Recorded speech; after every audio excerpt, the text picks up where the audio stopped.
Hey viewers, welcome back to your own channel target bullseye. तो आज हम लोग इस वीडियो में बात करने वाले हैं गैलेक्सी सर्फेक्टेंट्स के बारे में। ये कंपनी इस्टेब्लिश हुई थी 1986 में और साथ ही ये लीडिंग मैन्युफैक्चरर है, आप कह सकते हैं सर्फ और स्पेशलिटी केयर प्रोडक्ट्स के लिए।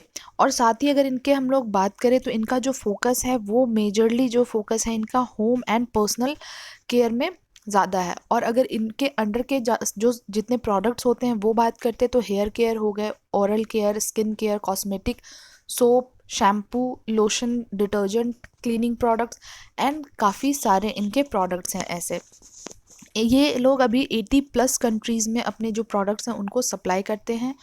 होम केयर और ब्यूटी केयर में बात करते हैं तो 170 बिलियन यूएस डॉलर के साथ साथ ब्यूटी केयर में इनका 400 बिलियन डॉलर का के आसपास का जो है वो आप कह सकते हैं कि इनके कैपिटल्स लगे हुए हैं। उसके बाद बात करें तो इनके 1400+ कस्टमर्स आपको दिखेंगे। साथ ही इनके जो performance certificates and speciality care products जो है उनके रेवेन्यू की बात करें तो 64-36 के रेशियो के आसपास नज़र आएगा। द नेक्स्ट वन इज़ कि इनके जो एड्रेसेबल इंग्रेडिएंट मार्केट हैं उनमें 30-35 बिलियन यूएस डॉलर इनके इन्वेस्टेड हैं। और यहाँ पे बात करते हैं तो यहाँ आपको जो रेवेन्यू जनरेट होके आ रहे हैं वो 35 और 65 के रेशियो में देखें तो डोमेस्टिक एंड रेवेन्यू में यहाँ पे स्प्लिट किए हुए हैं। कस्टमर्स जो इनके हैं वो एमएनसी के जितने भी इंक्लूडेड एमएनसी जितने रीजनल एंड लोकल प्लेयर्स हैं वो हैं। और यहाँ पे बात करें तो इनके T1 के जो शेयर्स हैं वो आपको 53% के आसपास नज़र आएंगे। So the next one is यहाँ पे हम ये देखेंगे कि कितने परसेंट एनालिस्ट आपको इसमें बाइंग की रेटिंग दे रहे हैं। तो 63% एनालिस्ट आपको अभी करंटली बाइंग की रेटिंग दे रहे हैं। बट आप एक बार खुद से अपना रिसर्च भी साथ में करें। आप इनके जो वेबसाइट हैं वहाँ पे जाके और देख सकते हैं बहुत ही डिटेल में इनके जो भी प्रोडक्ट पोर्टफोलियोज़ हैं वो सारा कुछ आप एक बार देख सकते हैं और अच्छे तरीके से और भी बिज़नेस को आप समझने की कोशिश कर सकते हैं। बाकी जो भी और रिसर्च है वो आप खुद भी कर सकते हैं और उसके बाद ही आप डिसीज़न लें। अब बात कर लेते हैं रिटर्न्स के ऊपर। तो रिटर्न्स आपके 1 ईयर, 2 ईयर या 3 ईयर सब में आपको बेहतरीन रिटर्न रहे हैं। वहीं 1 वीक के टाइम फ्रेम में बात करें तो ये शेयर आपको नीचे आता हुआ दिख रहा है। वैल्यूएशन पे आप देखेंगे तो ईपीएस आपको 50 के लगभग नज़र आ रहा है, जो कि बहुत अच्छी बात है। इंडस्ट्री पी 72 है, स्टॉक पी 61 है, तो ये आपको अंडर वैल्यूड प्राइस पे मिल रहा है। साथ ही डिलीवरेबल्स में 57% की डिलीवरी हुई थी ट्यूसडे के दिन। और आज आप देख सकते हैं कि आज है मार्केट क्लोज, तो कल जैसे ही मार्केट ओपन हो आप इस पे नज़र बनाए रख सकते हैं। ये ऑलरेडी प्रॉफिट बुकिंग के फेज़ में चल रहा है, तो हम लोग वहाँ पे अभी चार्ट पे भी डिस्कस करेंगे। उसके बाद आप देख सकते हैं कि किस तरीके से ये कहाँ पर ये सपोर्ट ले सकता है और आप वहाँ पे अगर चाहें इफ़ यू आर इंटरेस्टेड तो आप इसमें इन्वेस्टमेंट के लिए रेडी रह सकते हैं। सेल्स ग्रोथ परसेंटेज पे बात करें तो यहाँ पे आपको इस 1 साल में जो नंबर्स हैं वो आपको डिप में देखने को मिले हैं। वैसे 5 से 3 साल में आपको नंबर्स जो थे वो बढ़ते हुए दिखे थे। Next is profit growth percentage. तो प्रॉफिट ग्रोथ परसेंटेज के भी सिनेरियो में आप देखेंगे कि 5 ईयर्स में 16% था, 3 ईयर में आपको थोड़ा सा घटता हुआ दिखे एंड 1 ईयर में आपको वापस से घटता हुआ दिखे। तो ये साल दर साल आपको जो है नंबर्स थोड़े डाउन में जाते हुए दिख रहे हैं। आरओई की बात करें तो आरओई के नंबर आपको फिर भी यहाँ पे ठीक ठाक नज़र आ रहे हैं। ठीक ठाक नहीं, अच्छे हैं, क्योंकि 20% से अबव होना चाहिए, तो 20% से यहाँ पे आपको अबव ही नज़र आएंगे। बट फिर भी 5 ईयर्स के मुकाबले देखें तो थोड़ा आपको डिप देखने को मिला है। आरओसी पे बात करें तो आरओसी के भी नंबर्स जो हैं वो आपको पिछले 5 साल के मुकाबले थोड़े से कम देखने को मिले हैं। बट फिर भी इनके जो नंबर्स रहे हैं या परसेंटेज जो रहे हैं वो 20% के अभी आपको ऊपर ही नज़र आ रहे हैं। डेट टू इक्विटी में आप कह सकते हैं कि ये company almost debt free company है। इन्होंने अपने जो डेट है उसको थोड़ा कम किया है। फाइनेंशियल्स पे बात करते हैं। यहाँ हम लोग 4 साल पे बात कर लेते हैं, मार्च 2018 से लेके मार्च 2021 तक। सेल्स के ऊपर बात करें तो 2432 करोड़ के आसपास इनका सेल्स जनरेट हुआ था 2018 में। उसके बाद आपको ये नंबर्स जो हैं वो बढ़ते हुए दिखे थे 2019 में और आपको 2020 में वापस से ये घटते हुए दिखे हैं एंड देन आपको मार्च 21 में ये नंबर जंप में दिख रहे हैं। ऑपरेटिंग प्रॉफिट की बात करें तो ऑपरेटिंग प्रॉफिट के नंबर्स आपको फिर भी हर साल आपको बढ़ते हुए ही दिख रहे हैं अच्छे खासे तरीके से। नेट प्रॉफिट पे बात करते हैं तो नेट प्रॉफिट भी आपको जो है वो बढ़ते हुए दिखे, 158, देन 191 करोड़, 230 करोड़ एंड फिर 302 करोड़। तो ये आपको थ्रू आउट दी जो ईयर रहे हैं उनमें आपको बढ़ते हुए नज़र आए हैं।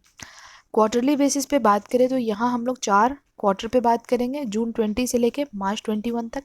सेल्स पे बात कर ले, सेल्स के नंबर्स आप देखेंगे कि सितंबर 20 में मुकाबले जून 20 के बढ़े थे, दिसंबर 2020 में आपको घटते हुए दिखे और अगेन आपको मार्च 21 में ये बढ़ते हुए दिख रहे हैं। ऑपरेटिंग प्रॉफिट की बात करते हैं, ऑपरेटिंग प्रॉफिट के आपको नंबर्स जो रहे हैं इस 2 क्वार्टर में आपको घटते हुए दिखे हैं, बाकी आपको सितंबर 20 में बढ़ते हुए दिखे थे। तो यहाँ ऑपरेटिंग प्रॉफिट में आपको जो है वो डिप नज़र आ रहा है पिछले क्वार्टर के भी मुकाबले, और अगर दिसंबर 20 के भी ऊपर बात करें तो उसमें भी आपको डिप नज़र आया था। नेट प्रॉफिट पे देखें तो नेट प्रॉफिट के जो नंबर्स रहे हैं वो आपको ऐसे तो इस 3 क्वार्टर में बढ़ते हुए दिखे थे, बट इस क्वार्टर में आपको घटे हुए दिख रहे हैं। तो ईयर ऑन ईयर इन्होंने काफ़ी बेहतरीन किया है, बट क्वार्टर ऑन क्वार्टर पे इनके ऑपरेटिंग प्रॉफिट और साथ ही साथ इनके नेट प्रॉफिट में आपको गिरावट देखने को मिली है, बट सेल्स के नंबर्स फिर भी इनके ऊपर रहे हैं। प्रमोटर्स होल्डिंग पे बात करें तो 4 क्वार्टर पे बात करेंगे, सितंबर 20 से जून 21 तक। प्रमोटर्स के पास आपको जो मैक्सिमम नंबर्स ऑफ होल्डिंग्स हैं वो यहाँ नज़र आ रहे हैं 71% के लगभग।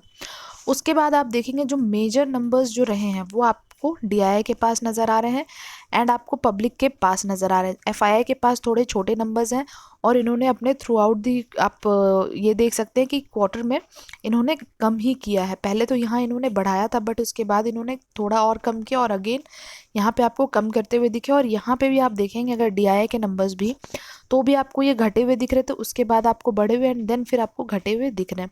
तो थोड़े बहुत फ्लक्चुएशंस के साथ नज़र आ रहे हैं, बट फिर भी अगर देख रहे हैं तो प्रमोटर्स के पास ज़्यादा से ज़्यादा इनकी होल्डिंग है, जो कि अच्छी बात है। प्रमोटर्स को अपने शेयर्स पे अपनी कंपनी पे ज़्यादा भरोसा है एंड उनके पास आपको ज़्यादा ही नंबर नज़र आ रहे हैं। बाकी डीआईआई और पब्लिक के पास आपको थोड़े नंबर्स जो हैं वो आपको इनमें डिस्ट्रीब्यूट होते हुए दिखे हैं और 13% के आसपास दोनों ही के पास आपको 13% नज़र आ रहे हैं। प्रमोटर्स प्लेज पे बात करते हैं तो यहाँ किसी तरह का प्लेज नहीं है, जो कि एक और अच्छी चीज़ है। अब यहाँ देखते हैं जो म्यूचुअल फंड्स हैं इन्वेस्टमेंट कर रहे हैं।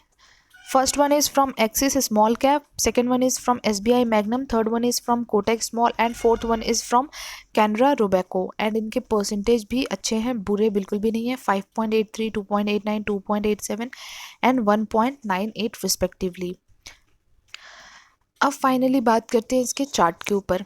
यहाँ पे आप नंबर्स जो देख रहे हैं कि किस तरीके से ये जो शेयर है आपको ऑलमोस्ट काफ़ी अच्छे तरीके से बढ़ता हुआ दिखा है इस 1 साल के टाइम फ्रेम में। जहाँ पे ये 1730 के आसपास हुआ करता था शेयर, ये आपको 1030 ऑलमोस्ट 700 के आसपास का जो है वो आपको डिप देखने को मिला था।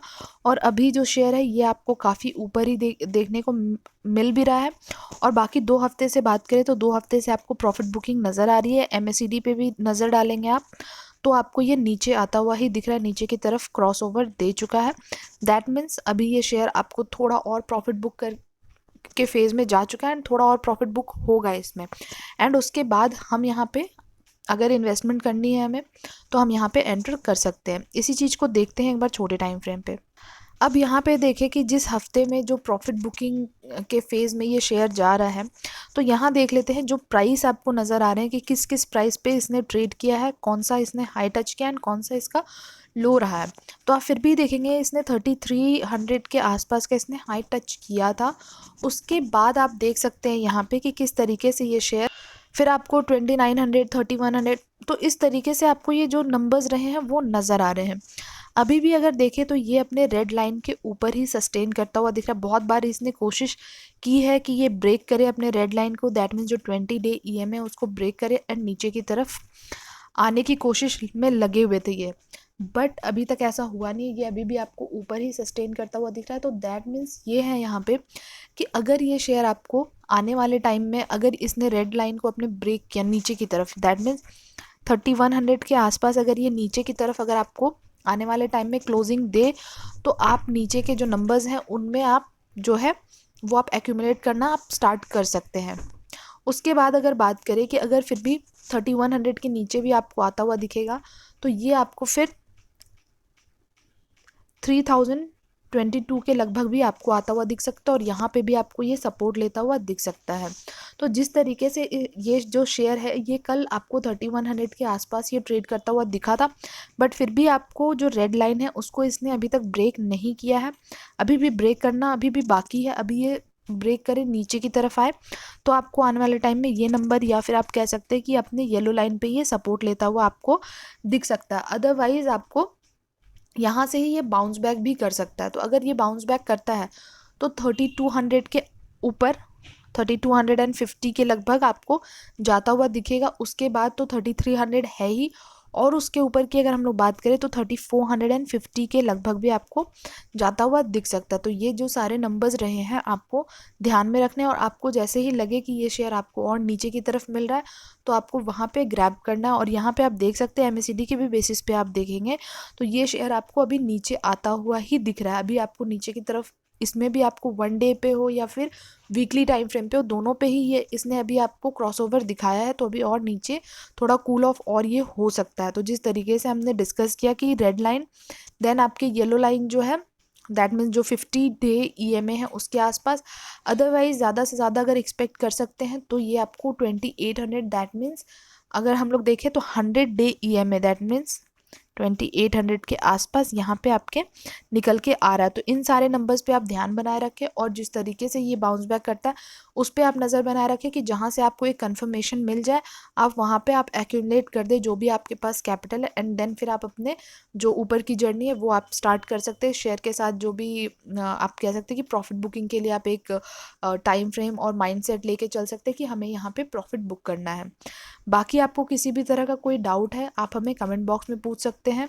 बाकी आपको जो भी डिटेल्स है वो डिस्क्रिप्शन बॉक्स में मिल जाएंगे। जैसे कि अगर आपको चैनल पे जुड़ना है, हमारे जो टेलीग्राम चैनल है आपको उसका लिंक भी मिल जाएगा डिस्क्रिप्शन बॉक्स में। एंड आपके पास अगर डीमैट अकाउंट नहीं है तो वो भी आप वहाँ से खुलवा सकते हैं, वहाँ पे उसका लिंक प्रोवाइड किया हुआ है। साथ ही अगर आपको ये वीडियो अच्छा लगा है तो प्लीज़ लाइक एंड शेयर किए बिना बिल्कुल भी ना जाएं, क्योंकि एक वीडियो बनाने में काफ़ी मेहनत लगती है।